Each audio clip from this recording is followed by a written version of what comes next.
jadi kurang kompak, yang mana palanya kotak. Betul apa betul? Jadi saya ulangi sekali lagi. Assalamualaikum warahmatullahi wabarakatuh.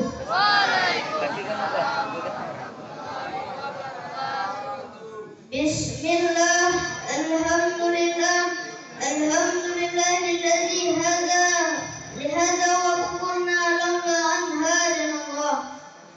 Ashhadu an la ilaha illallah wahdahu la syarika lah wa ashhadu anna Muhammadan abduhu wa rasuluh la nabiyya ba'd.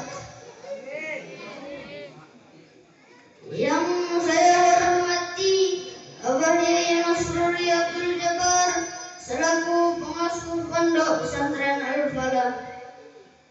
Yang saya hormati Bapak Hendra Patman selaku Ketua Komite Pondok Pesantren Al-Falah. Yang saya hormati wali santri putra maupun santri putri yang tidak sempat saya sebutkan satu persatu, namun tidak mengurangi rasa hormat saya.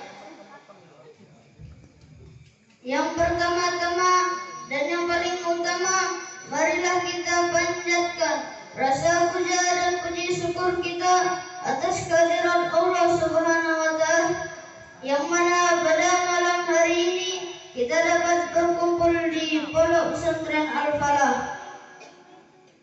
Yang kedua kalinya, selawat seiringkan salam tetap tercurah limpahkan kepada baginda besar kita, yakni Nabiyana wa Rasulana wa Maulana Muhammad.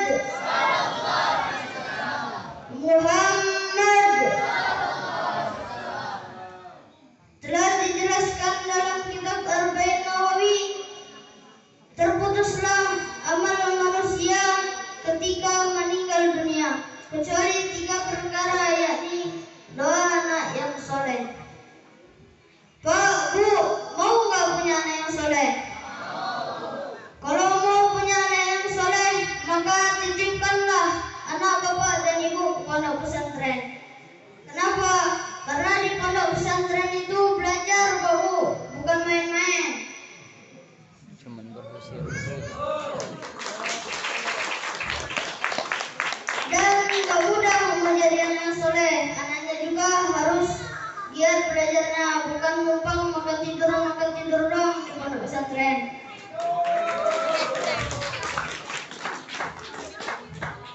Dan bapak dan ibu harus mempunyai ikatan dari guru, orang tua, dan anak.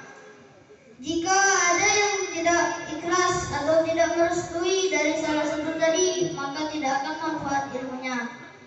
Dan jika tidak manfaat ilmunya, maka tidak akan jadi anak yang soleh. Maka dari itu, bapak dan ibu harus tulus, ikhlas memondokin anaknya. Gak usah khawatir, Pak Bu, di pondok makan dikasih, minum tinggal minum, uang hajat gak bayar. Kalian bayar kan?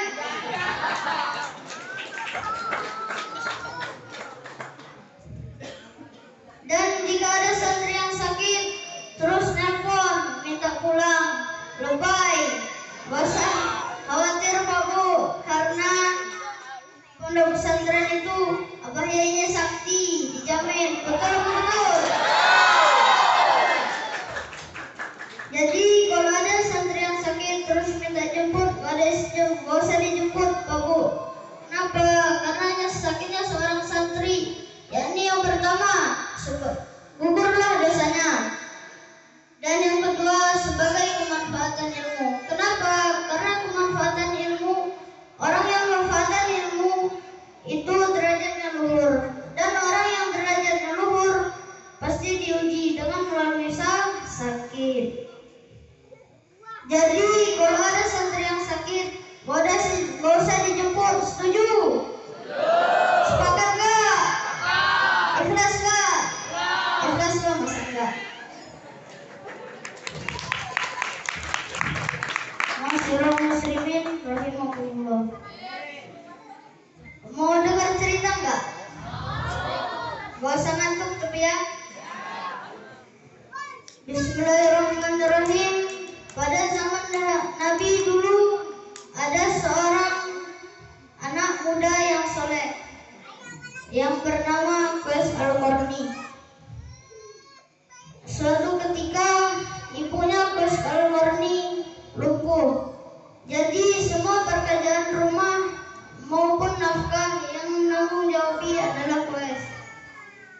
Tapi Qais adalah anak yang paling merindukan Nabi.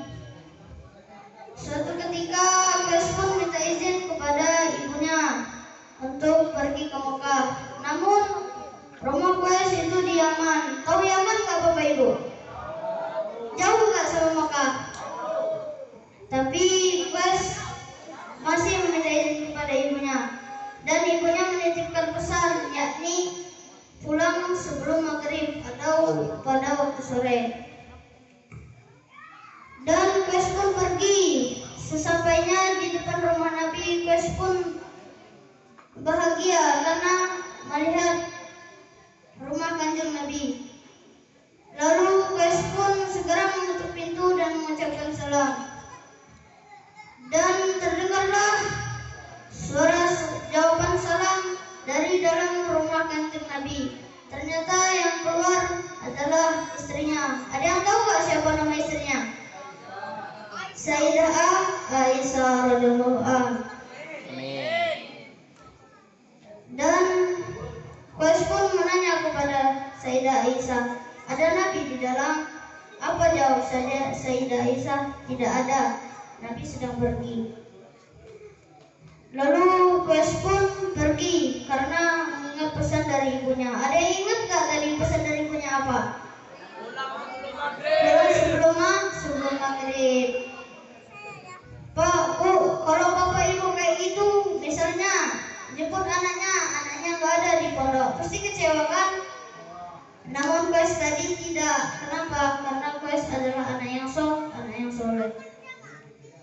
Sesudah sampai di rumah, Nabi pun pulang dan diceritakanlah oleh Sayyidah Aisyah. Katanya ada pemuda yang ingin menemui Nabi. Nabi pun langsung tahu siapa yang menemuinya tadi, Qais Al-Qarni. Namun Nabi pun menyuruh para sahabatnya untuk meminta doa kepada Qais Al-Qarni. Kenapa? Doanya Qais Al-Qarni mustajab. Mau tahu nggak doanya kayak mana? Telah dijelaskan dalam Al-Quran surah Asy-Syu'ara ayat 83 yang berbunyi, A'udzubillahi minasyaitonirrajim. Bismillahirrahmanirrahim. Rabbi habli hukman wa alhiqni bis-shalihin. Yang artinya, ya Allah, berikanlah kepadaku ilmu dan masukkanlah aku ke golongan orang yang soleh. Amin Allahumma amin. Semoga kita dimasukkan kepada Allah ke golongan orang yang soleh. Amin Allahumma amin. Mungkin hanya sekian dari saya. Ini udah malam, apalagi yang dari Priangan ini pulangnya malam, takutnya ada begal di jalan. Jangan tuh bapaknya. Jadi mungkin hanya sekian dari saya. Apabila ada tutur kata saya yang salah, saya mohon maaf. Kepada Allah saya mohon ampun. Wabil syahiri wallahu muwaffiq ila aqwamit thoriq. Wassalam.